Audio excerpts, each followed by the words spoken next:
Hey everybody, this is Rydo. We are back to a live stream / recording of Hearthstone. Today is Cinco de Mayo 2017. I only need to play 6 more druid cards and then play cards that cost 2 or less. So I think we'll spice it up and just start playing the Murloc deck and get those cards that are 2 or less. I still have a decent amount of news to cover.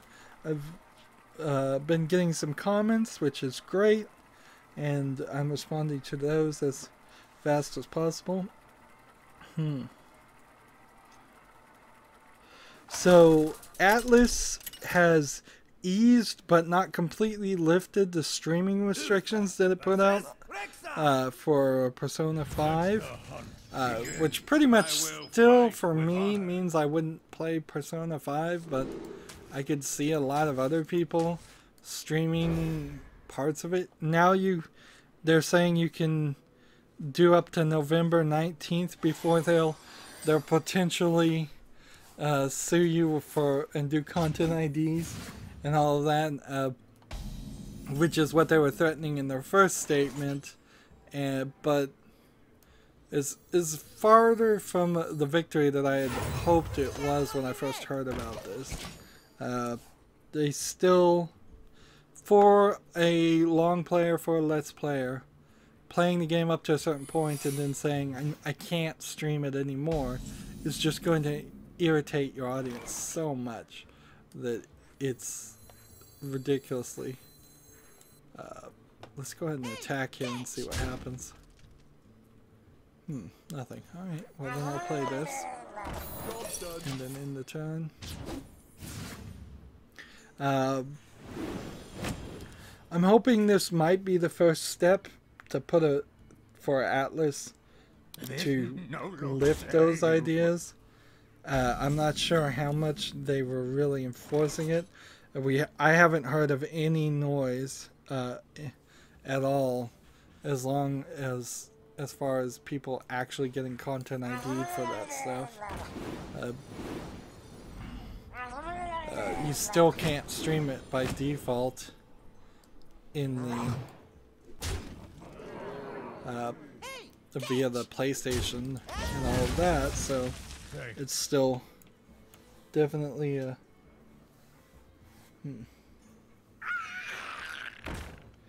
Somebody just commented on something else. I think I just got some spam.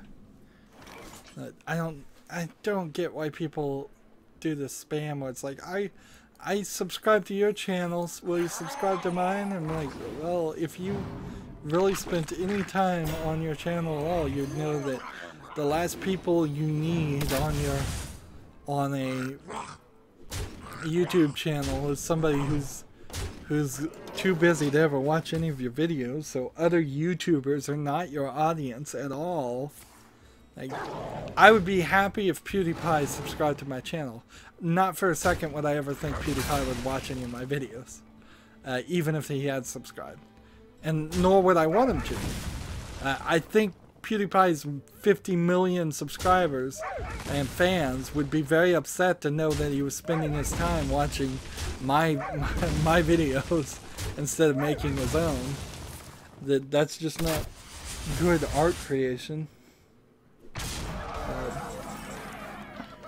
I'm getting this weird feeling that my comments are half loading in, but maybe they aren't. They probably aren't. Discover Murloc. Play this one. Attack here. After 5 years, Anita Sarkeesian has finished Chubbs vs. Women's to her critics' cheers. Frankly, I don't think she did a good job. I only saw a few of her videos and I tried to watch them, and most of them were long and annoying. But I just think she had a lack of subject knowledge to start off with and shouldn't have even embraced this at her level of just research skill.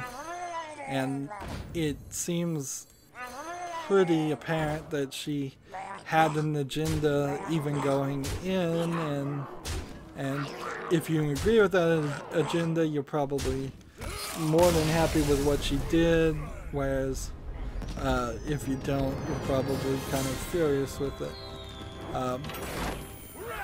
Honestly, the idea on its face isn't a terrible one. It would have been quite interesting if Anita Sarkeesian had been this industry insider who had made video games, who had been looking at video games all of her life, but from best I can tell, she really wasn't that, and she didn't really do the research to make up for that fact. The idea in general of tropes in video games, yeah, that's all characters ever. Like the warrior, the mage, the rogue, all of these are tropes. What am I playing right now? I am playing the paladin trope. And it's not specifically to any gender, that's just how we've always made video games so the player can relate to them, as the basic archetypes of characters.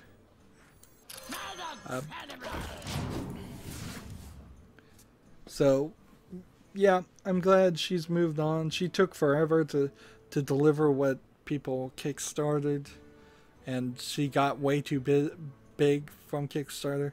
In a lot of ways, her success is just another nail in the coffin of Kickstarter, if any more than anything else, and crowdfunding, because she should have never been crowdfunded, as most projects shouldn't have been crowdfunded, and then this she would have had to really had a lot more skin in the game herself, and actually gotten the series done in a lot less time. It was supposed to be like 6 months.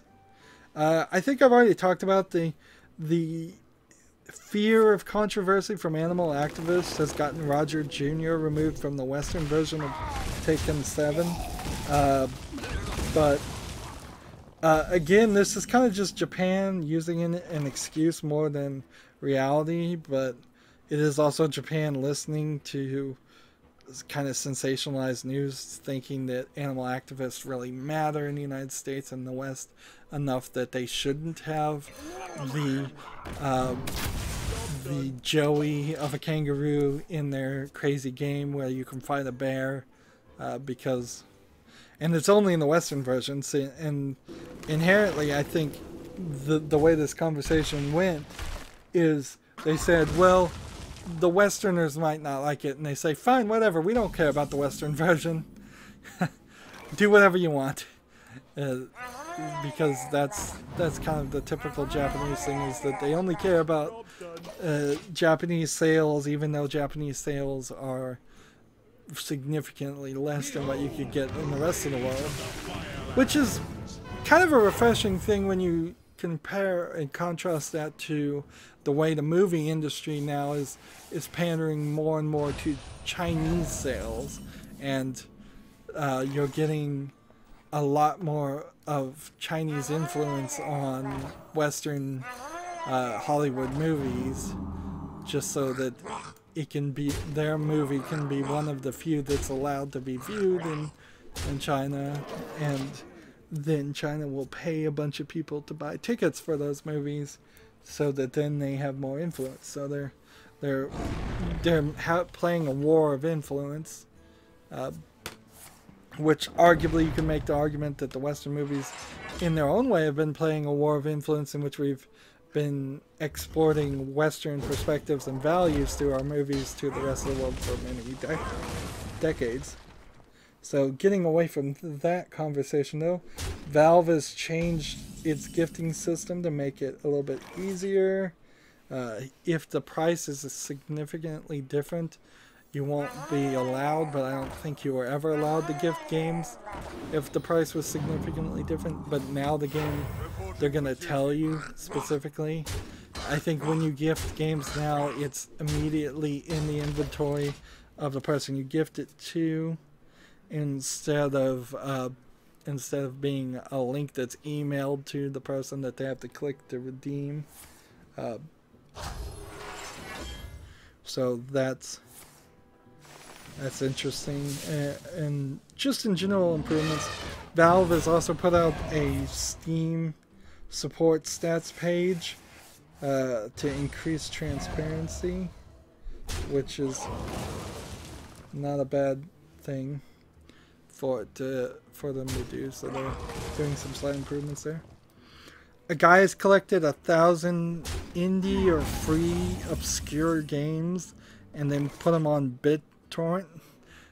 Basically, it's really weird that anybody would even talk about this, but the games he put out for people to have don't particularly look like they're the greatest ones. Now, there are a few obscure games I'd like to get, but Myst 3 is one of the ones I'm looking for. But the PC version of Myst 3, but I don't think he was doing that. I don't think he was doing extremely rare games. I think he was doing indie games from itch.io. So obscure kind of because they should be obscure, not obscure because they're just lost to the sands of time. Certainly getting some of the ROMs of early Atari games might be obscure and hard to find, but that's about as much as it gets, unless you're talking ROMs of certain arcade games. That might be kind of hard to find too, but when you talk about games that are that old, very few people would want to play them anyways. Most games that are worth playing are available to play.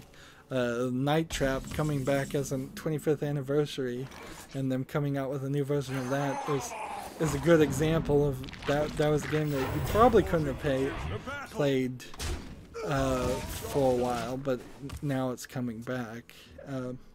There's a game like Night Trap called Double Switch. There's a game called Burn Cycle, all full motion video games. I'd like to find them and see if I could get them running, but that's about it.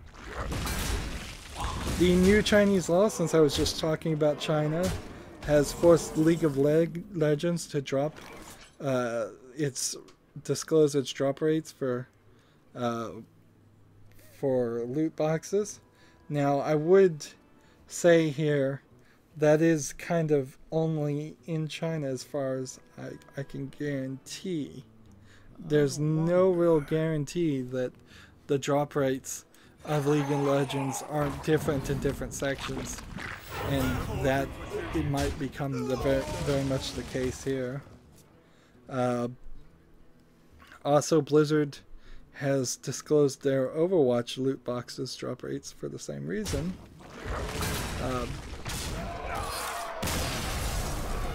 So that's another thing to consider. I sure hope I'm actually streaming right now. Well, I'm recording if I'm not streaming, so I can't really do anything if that is happening. I need only 3 more Murlocs to be played and I'll be done. 5 U.S. politicians have formed a congressional caucus, which is, as best as I can figure, a club for VR and AR technology. It's a club / maybe something close to a political action committee run by congresspeople. I will fight with honor. So I suppose the idea is they're going to try to promote VR and AR, which means that these 5 people have probably been lobbied by the VR AR companies. I don't think there really needs to be too many laws around it, though. The last thing VR and AR needs is somebody coming in and saying you can't play this for a certain amount of time because it's dangerous or something like that, unless they find out it really is dangerous. I heard some stories of people finding out they have holes in their hearts and getting really dizzy and really tired from playing VR and AR. Well, VR systems, but as long as there's common sense, like we already have distracted driving laws, so doing VAR or AR while driving is not gonna fly. Definitely.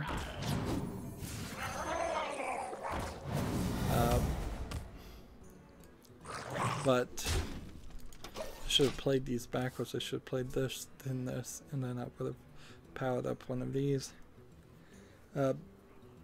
Maybe they'll do good things. Maybe they'll fund those companies, but I don't even think the government should fund these companies. I think really the AR and VR technology is just going to rightfully be developed, and it's either going to succeed or fail on whether or not they can get the technology to work well and be inexpensive enough. Moving on, Hearthstone has hit 70 million players. Now, I kind of question how they get that number, because I don't think that means that there's 70 million players concurrently at any one point.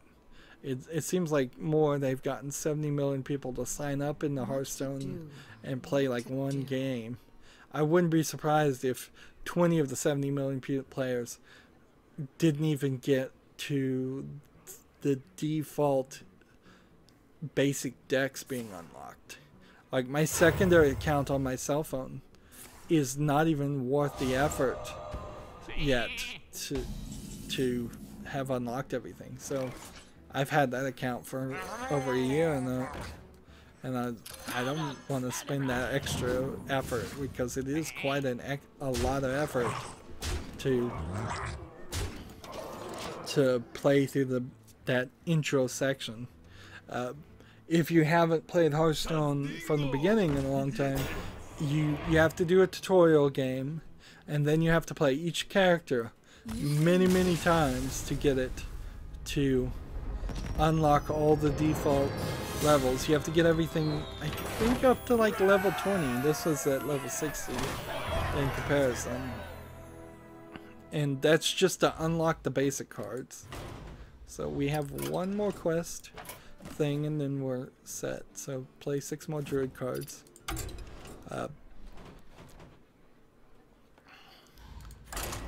So if people want to play me today or anything like that, they need to send me a comment or a friend request mostly, and after this recording we will play. Because Hearthstone has its 70 million players, however it counted them, it's giving everyone 3 packs, so make sure you log in. That was weird. It went quiet for a second. I thought the game would crash. I must protect the wild. Japanese Golden Weeks has a lot of games announced. So when we get down to the announcements, we're gonna kind of breeze through that. And but I would attribute definitely the reason why so many of the games I have that are Japanese and to announce is because of Golden Week and this being kind of their summer break, I think, for the kids. Also, like the people I watch on Twitter and the games I want to promote are going to be kind of more Japanese than just Western things. The only thing I could do as far as like Steam and Western games that are lesser known to promote is to look on the Giant Bomb weekly video game release list and or just some other way try to figure out when I could darn it. For the wild. I played that wrong.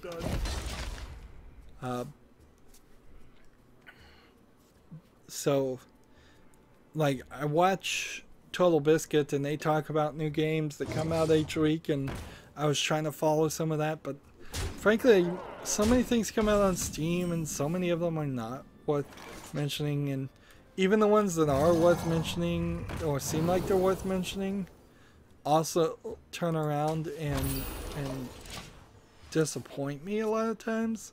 Like, I know Giant Bomb in particular was all happy with Reigns when they did their quick look. And that got me to buy the game Reigns.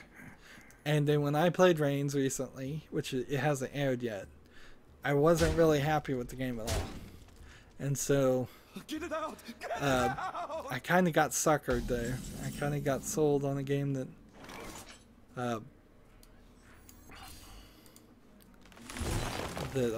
I feel like I wouldn't have even considered. Let's see, do I want to kill this guy? Might as well. Activision Blizzard has record Q1 earnings. I would assume most of that is for Overwatch. Several Q1 reports came out because the end of the fiscal first yearly quarter happened. So I'll talk about them. But take note that every single one of the reports is spun in a positive way. The way you can manipulate numbers these days, nobody's going to report a bad Q1 unless their company is just completely falling apart.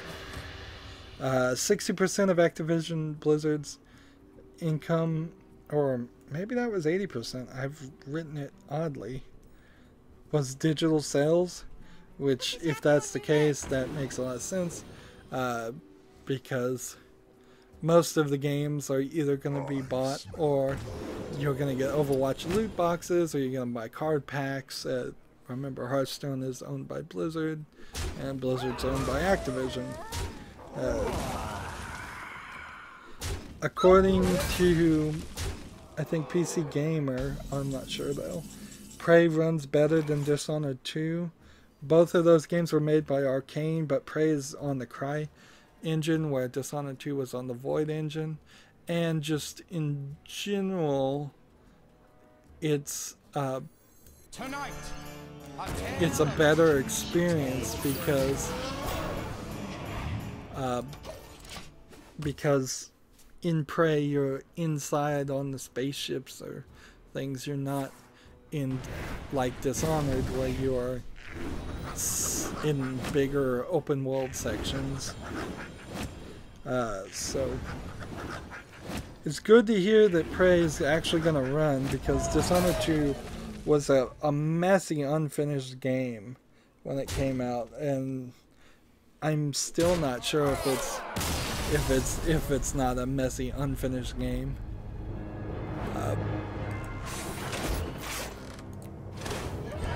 Alright, so we're done with class cards. Let's switch over here. We haven't gotten to this point, and because of that, I'll play this just for some variety to get up to rank 20. One of the bigger stories I haven't talked about is Darksiders 3. Darksiders 3 was announced, which I'm happy that my Darksiders 1 video just came out. I don't believe it's still airing, but it just finished up. I think maybe it is still airing. So hopefully those videos get more views than normal. But I've looked at a 10-minute trailer or pre-alpha video of Darksiders 3. You're playing as Fury, and apparently the first character you played as is War. The second character is Death. They're supposed to be the 4 horsemen of the apocalypse. The third character is named Fury. Fourth character is named Strife.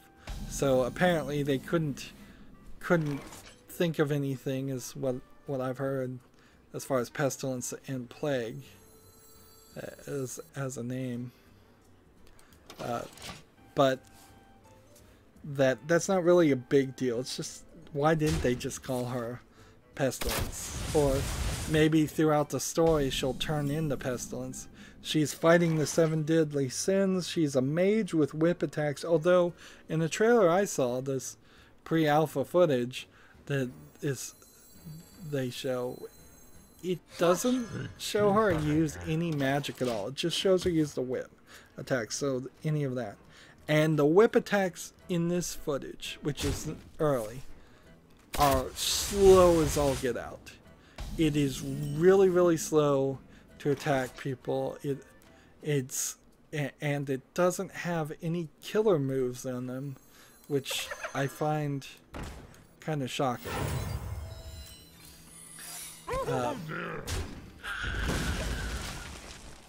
So, like, and what I mean by killer moves is, in Darksiders 1, when you would get near something that was weak enough, you could just hit B and kill the creature in one powerful attack. You're not seeing any of that in the demo I saw. Instead, she's just slowly whipping a creature. Whip him, whip him, whip him, whip him some more, whip him some more, and then after a while the creature will just fall down and dissolve into goo. Run away.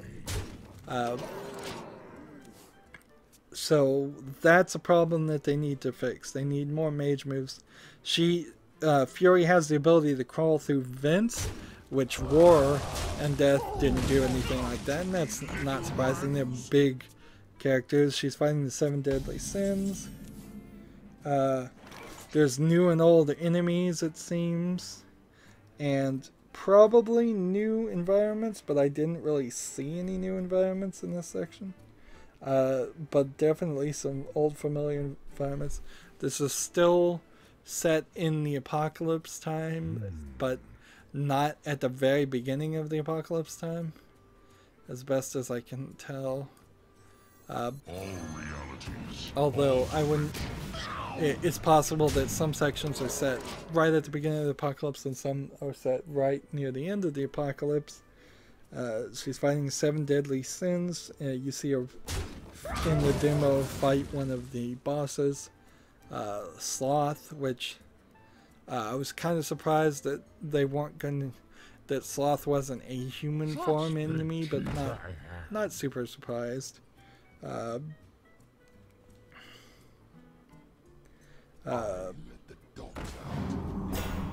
She has a very strange movement style right now, in which she kind of does all these somersaults and things when she moves, instead of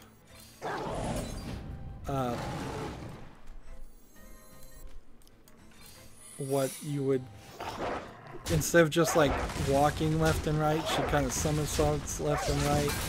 Instead of walking backwards, she does a backflip. It's cool in general, but it happens a little too fast and it just looks a little strange. She has floating hair the whole time. They need to fix that. I don't really like the way Fury looks.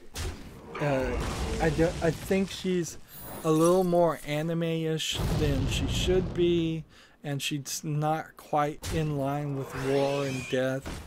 She's wearing armor, but it's a little too form-fitting, and it's not covering as much as I would hope,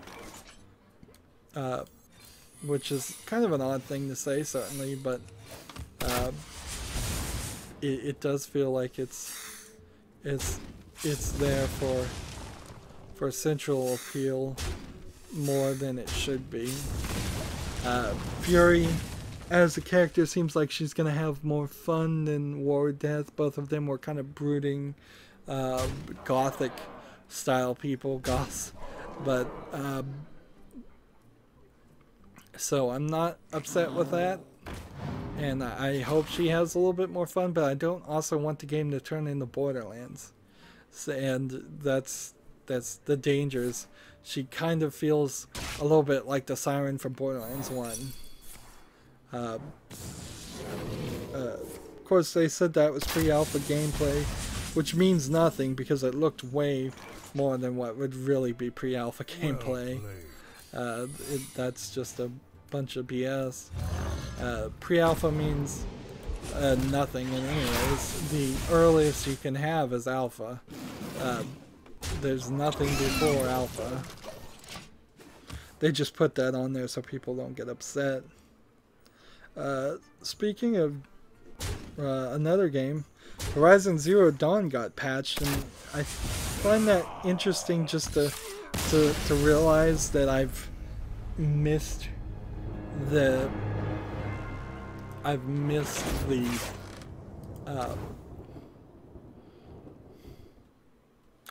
what am I trying to say?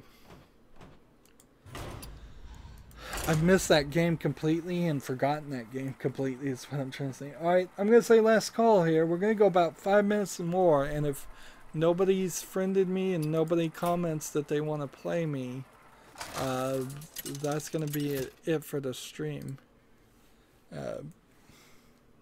Which is fine for me, because I only have a lot of announcements. Like, the Victor Vran's expansion is coming May 30th. A lot of these I haven't written down, so maybe they're for PC, maybe they're not.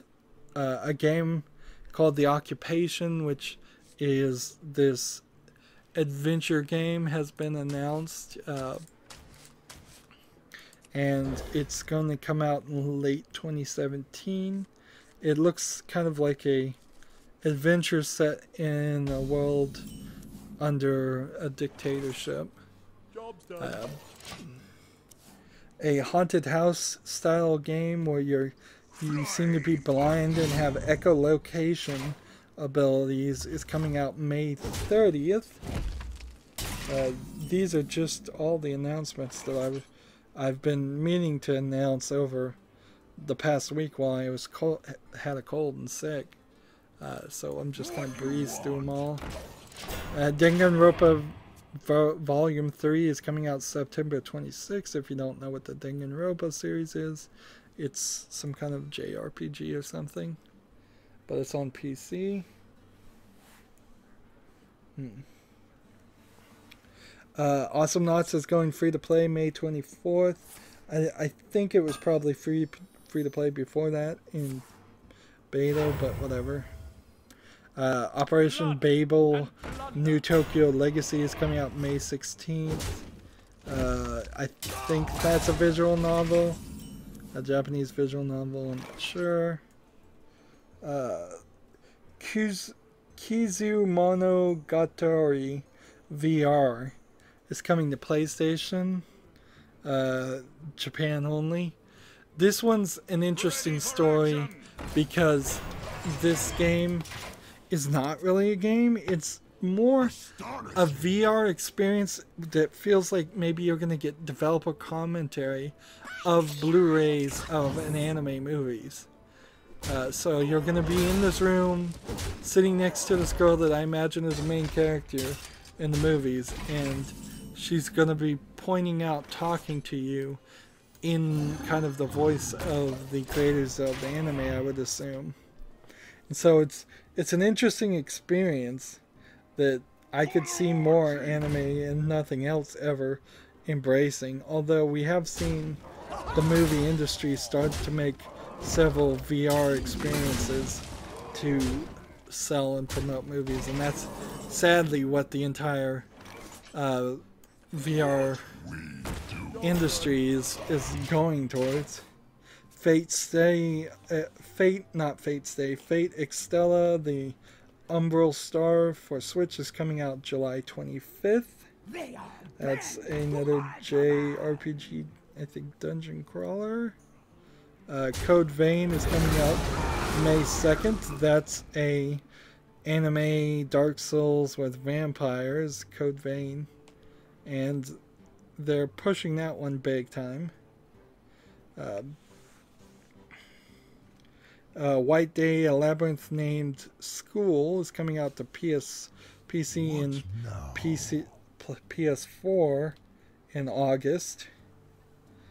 That's a Korean horror cult classic game. So one of the things there is, in the video game industry in particular, you kind of have I particularly have a hard time keeping things straight, whether they're Japanese games, Korean games, Filipino games, Taiwanese games, if there are any Filipino or Taiwanese game. Any of those Asian countries for me are kind of hard to do it. I have the similar problem when I try to watch, when I'm watching Netflix series, because I often watch a lot of Korean dramas, but there's also, sometimes they're Filipinos, sometimes they're Taiwanese. I'm watching a Taiwanese show right now, and it's interesting to see the difference between a Korean show and a Taiwanese show, and Japanese shows and Korean shows. That actually even plays into one of our other stories, is because there's an Idolmaster cell phone game that's going to come out for Android, and there was an Idolmaster, I think it was Idolmaster at least, Korean version of Idolmaster, since Idolmaster is from Japan, and that was really, really hated. And it's probably hated for a couple of reasons, but I don't think the Koreans are very happy with the Japanese. I don't think any of the other Asians are too happy with the Japanese because of World War II, and so that is just something that they're still dealing with. So yeah, I've never really heard of Koreans really liking Japanese entertainment that much. They kind of make it and rip it off on occasion. Moving on, Yamawari Midnight Shadows is coming out for the PS4, Vita, and PC this fall. I'm not sure what that one is, but another Japanese game. This again is all getting announced, probably because of Golden Week in Japan, which is a week of holidays. Prey is definitely getting DLC, and it's going to need multiple playthroughs to see all the alien things. Giant Bomb hired 2 new people to replace at least the 2 people that left. One is a girl, and it's for Giant Bomb East. I haven't heard her talk or anything yet. And then the other is a guy that was an intern with them a long time, and he got his degree, and they decided to hire him. So not super surprising that would be a decision to make. I'm still not really certain, though, that Giant Bomb is anything than doing anything more than just being stagnant. At worst case scenario, it's dying. I know that Comic Vine, in particular, is on its deathbeds. The main guy, and really the only main guy. There's only 2 people running Comic Vine, and now it's down to 1. He's no longer with the company. He was a pain in the butt anyways, and he harassed his co-workers and was the very model of a pedantic comic book fan, just constantly bringing up the same arguments over and over again, and being silly and like, who would win in a fight, Batman versus Superman type things. I don't think he quite made that argument, but he was annoying. And so his name was Tony Guerrero, and he's still reviewing comic books, so it's not like he's done with comic books, it's just he's done with Comic Vine, and Comic Vine for the longest time had been dying a slow death and moving everything over the GameSpot universe. And what that has to do with Giant Bomb is that they were both parts of Whiskey Media that got purchased by CBS Interactive, and it seems pretty obvious that CBS's Interactive's plan is what they always do. Big corporations like this always do, is they want the audience, but they don't want the employees. So they're just trying to slowly merge everything into GameSpot. And Giant Bomb's in a little bit better position because of its gotta play one more game, because of its premium memberships. But with so many people that were part of earlier years of Giant Bomb gone, it's barely 2 people I think now, are left on Giant Bomb from the original group. Some of that's not their fault because the very possibly the most interesting character in Giant Bomb died, and it was very sad. So they can't really blame them, but nobody's probably ever gonna fill his shoes, and he was the one that was pushing everybody else to be more interesting, and the guy in charge too. So somebody had to step up and take charge when they really weren't wanting to or prepared for any of that. Moving on, I have just a few more things, and this is really last call now. For anybody that wants to play me after this recording. Capcom is looking to boost its digital sales as its revenue and profits were on the rise for Q1. So you kind of knew Capcom is greedy, but they came out and just said it too. They said, look, we want to increase our digital sales, even though we're already making a bunch of money.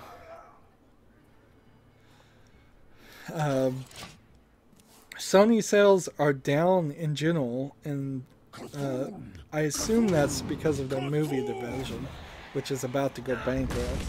But their game division is up, and PS4 sales have hit nearly $60 million. So that's interesting to hear. Microsoft sales are on the rise because of Xbox Live. And then, again, I just want to point out, like, every single one of these companies that reported their first quarter stuff are intentionally setting it all so it sounds and looks good. There's no surprise that all these are positive. There's a game called The Edgelands that's coming out May 9th. It's a narrative adventure. All of these dates are kind of for the US, so some of them might be slightly earlier in Japan, slightly later in Europe. That's typically how this thing works.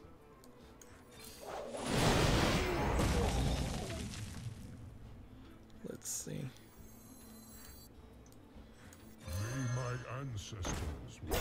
I don't think I want to hit this one and give it an upgrade. I might do it next turn. And then the Natural Motion founder has stepped down after 15 years. His name was Torsten Rydo, and I've never really heard of Natural Motion, but apparently they make the Euphoria engine, which Red Dead Redemption used the Euphoria. GTA 5. Ironically, we were talking about GTA 5 just earlier. Uses the Euphoria engine. So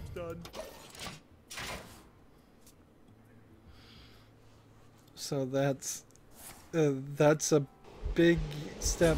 Now, I'm not sure if any new games were using the Euphoria engine, and I'm not sure if him stepping down after 15 years is really an indication of much of anything. Like, I think if you quit a job 5 years on or later, you can't really take too much out of that. That could mean anything at all. They could just be bored with their job. Now, if somebody took a job and they quit it 6 months into it, you kind of know there's some smoke there. But after being there 5 years, I could see anything like that happening. And then after people step down and quit their jobs, they might come back and do an expose and tell some dirt out of school, but that doesn't happen too much in the video game industry. And since this guy was the founder of the company, I think he's probably just tired of doing it. I don't think it's anything else than like that. Made to fit. Go ahead and kill this guy. 2 more turns and I play this. I'd love to have another whirlwind when I play that guy. That's the best way to play it. Play it on the 10th turn with a whirlwind.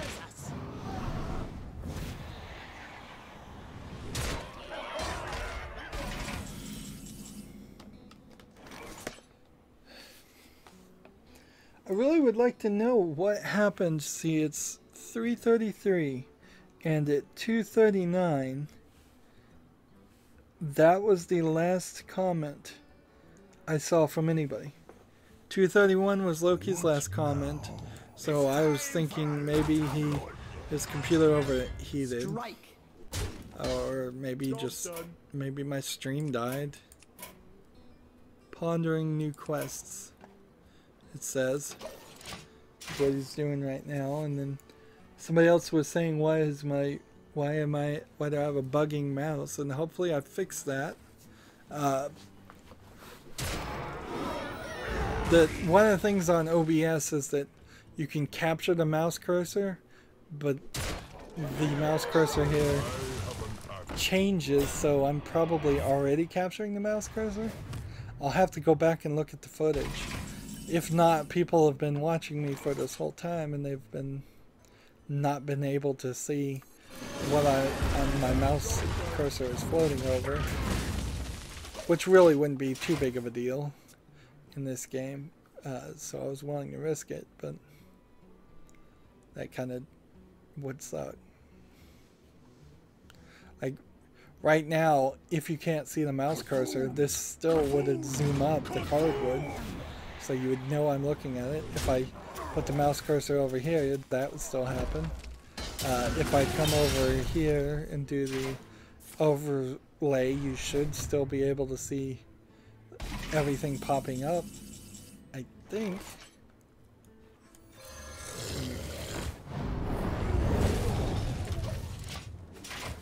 So I don't know if I lost enough bandwidth.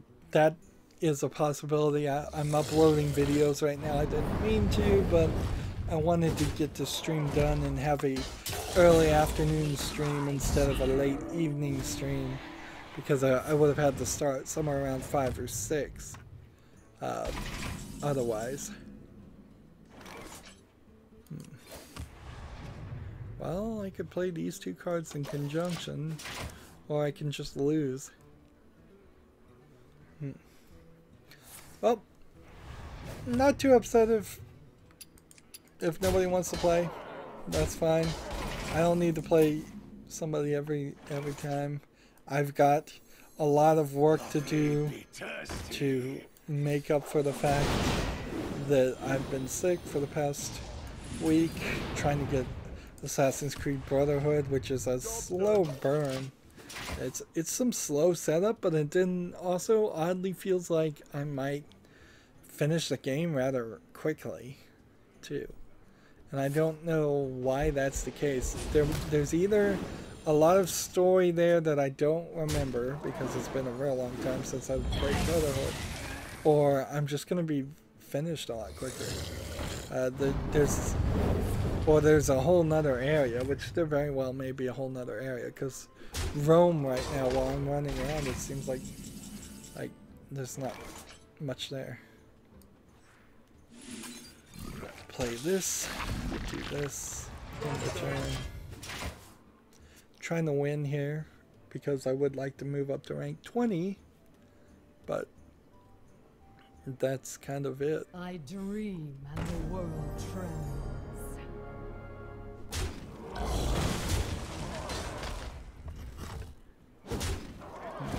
Do I have any cards that would destroy his chances of winning? Not particularly.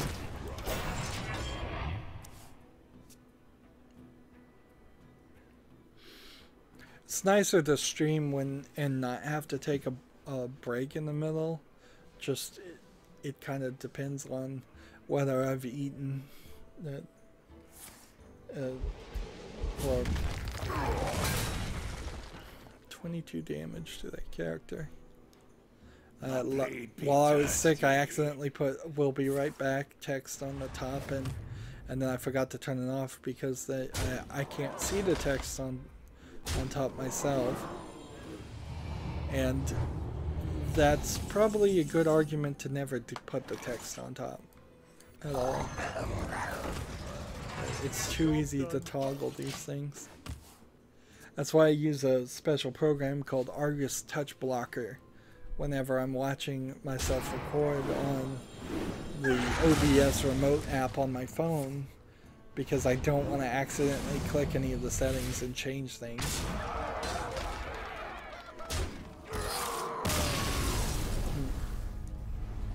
I am interested in Darksiders 3, but I'm going to be critical of it. It's got at least a year, and probably a little bit more. So I hope they don't rush it. I hope they do a good job with it.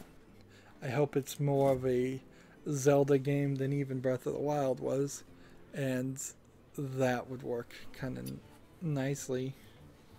Well, that's going to be it for this recording, and I guess this live stream, because as it is, it seems like I either don't have enough stream right now to play low-key, or he's just stuck in something and his computer's crashed or something. I think I messed up my stream here. So, that's going to be it for the stream. Be back in 3 days. As always, I ask you to like, share, subscribe, comment, and watch every second of my videos. If you want to friend or follow me on basically any social media sites, there's a whole bunch of links down below in the description. Thank you for watching. Have a good evening.